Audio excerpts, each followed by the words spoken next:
Olá, eu sou o professor Marcelo e hoje nós vamos abordar o tema de hemorragias e também estado de choque.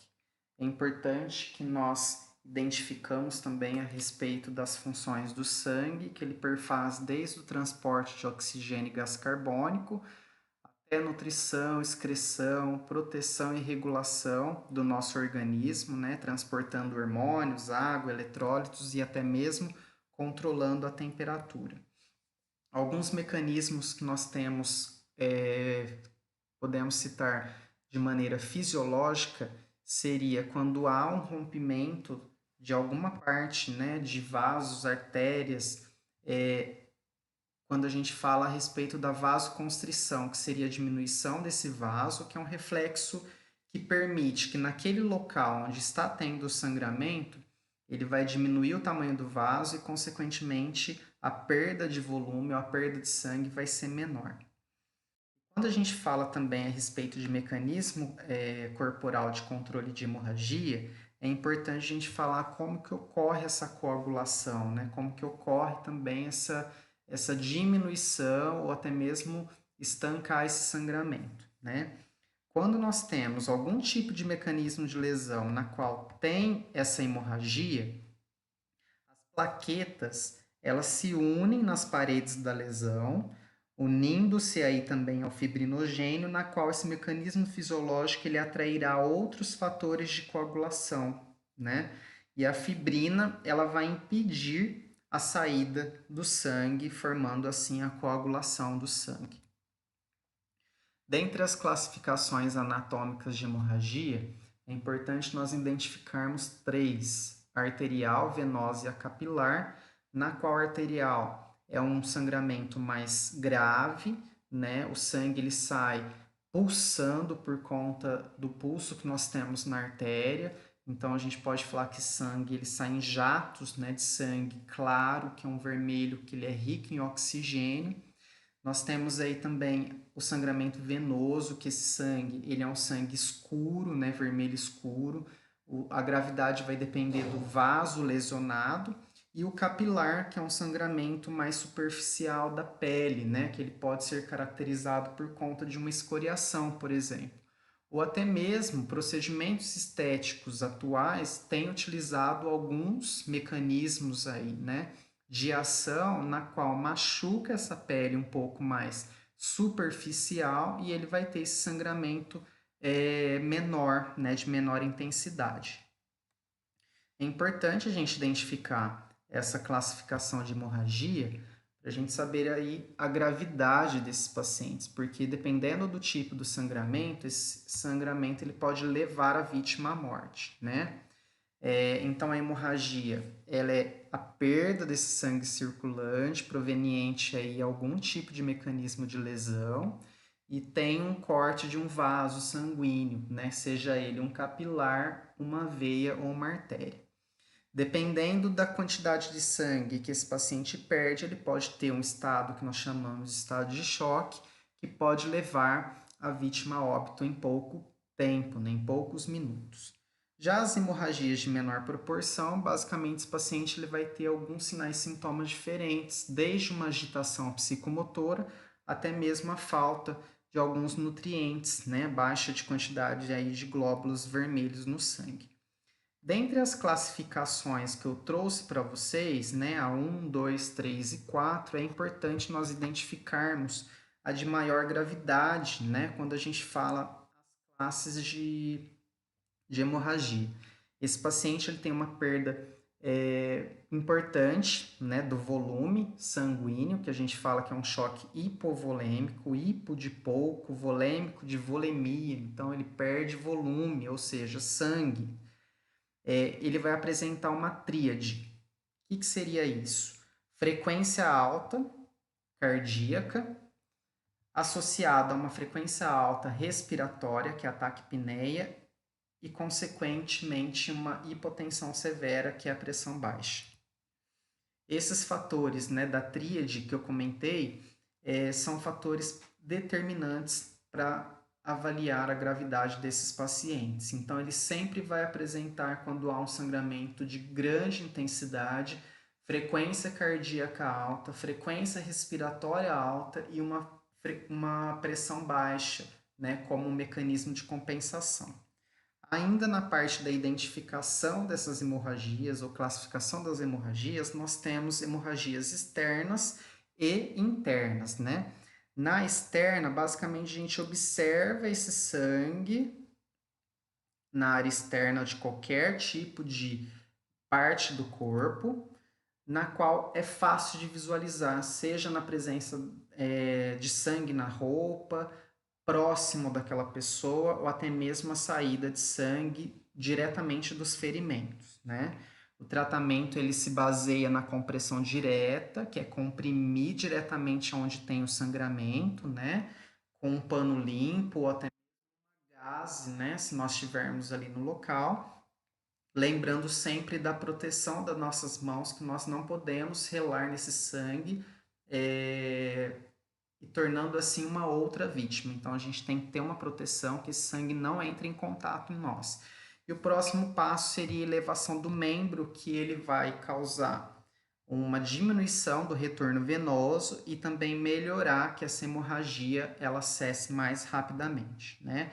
Então aqui nós temos na figura 1 a exposição do local, na figura 2, né, com a gaze em cima do ferimento e depois a elevação desses membros, né, de forma que elevando o membro, ele vai ter uma diminuição do retorno venoso e vai melhorar a questão do sangramento, ou seja, diminuir.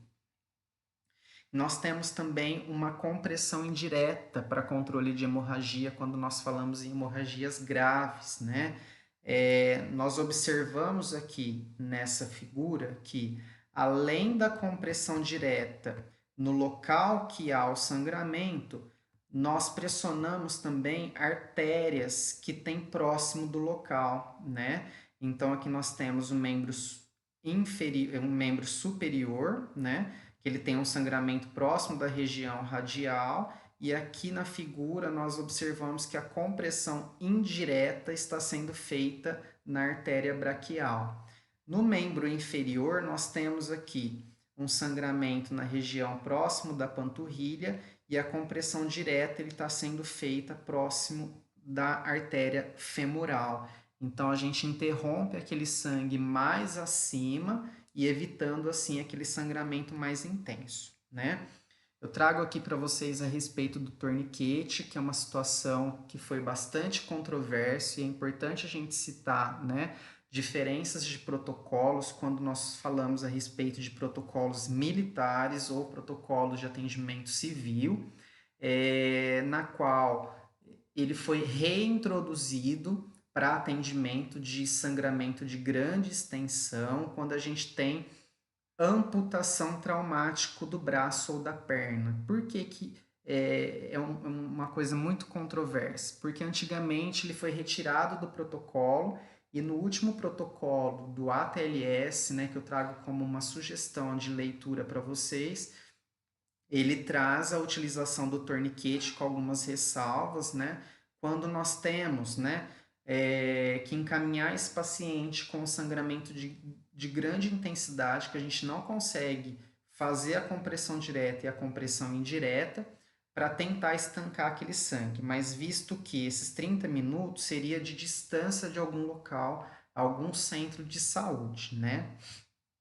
Então, basicamente, nós temos o torniquete aqui de forma manual, que ele é feito com pedaços de tecido e envolto em algum outro tipo de material, como madeira, metal, ou hoje em dia nós temos já torniquetes que vêm pronto para utilização, né, que a gente consegue comprar para ser utilizado no atendimento pré-hospitalar. Dentro, né, das ambulâncias, na falta desse dispositivo apropriado, a gente acaba utilizando o manguito para verificação de pressão arterial, né? Que a bolsa do manguito a gente consegue exercer uma pressão e também estancar aquele sangue. É importante que a gente, né, identifique esse paciente com o tempo que ele foi feito o torniquete, porque esse torniquete ele pode ter algumas complicações, né? Por isso que ele é um assunto muito controverso. E quais são essas complicações? Basicamente, lesão de nervos e artérias, falta de circulação sanguínea, né, na área abaixo da lesão, ou até mesmo próximo do local que ele está sendo apertado, e formação de alguns tipos de situações que a gente fala que são coágulos, ou até mesmo de novas lesões ali no local, né? Então, a gente tem que levar em consideração que ele não pode ser removido por qualquer pessoa, e a gente tem que identificar essa indicação no local de saúde que ele for atendido, tá? E as hemorragias internas, como que a gente identifica se o sangue ele não externa assim rapidamente, né? Aqui nós podemos observar uma classificação de hemorragia interna ocasionada próxima aqui à região do abdômen, né? Por meio do hematoma. Por quê? O sangramento ele está sendo feito dentro do corpo da pessoa e ele vai aparecer em formas diferentes, como endurecimento daquela região, hematomas.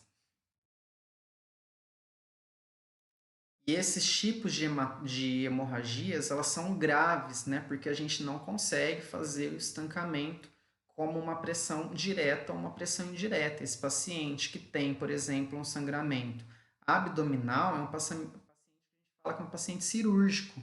Ele precisa ir para um centro cirúrgico para fazer a abertura abdominal e estancar o sangue de onde ele está saindo. Então, nós falamos que esse sangramento é um sangramento gravíssimo, né? Pode levar esse paciente a estado de choque muito rápido. Então, a identificação ela é feita por sangramento, dependendo do local, como ouvido, nariz, boca, ânus, vagina, presença de tosse ou vômito com sangue, presença de manchas arroxeadas na região do abdômen, que é o hematoma, e a rigidez daquele local, né? E a gente tem que identificar aqui a tríade, né? De taquicardia, taquipneia e a pressão baixa. Esse paciente ele vai ficar inquieto, agitado, ansioso, e a identificação desses sinais e sintomas que eu trago desde o início, que é a tríade da hemorragia grave, né? Do estado de choque, taquicardia, taquipneia e hipotensão arterial. O que nós temos que fazer? Né? Primeiramente, antes de qualquer coisa, a gente precisa chamar por ajuda e entrar em contato com algum serviço de saúde, né, do APH, o atendimento pré-hospitalar como 192, priorizar o atendimento desse paciente para algum hospital, manter esse paciente mais confortável, em repouso, né, possível, tentar manter essas vias aéreas pérvias desobstruídas para evitar também a questão do choque, tá? É uma das alternativas que nós fazemos dentro do ambiente que a gente consegue controlar é aquecer essa vítima, ficar em alerta com presença de vômito.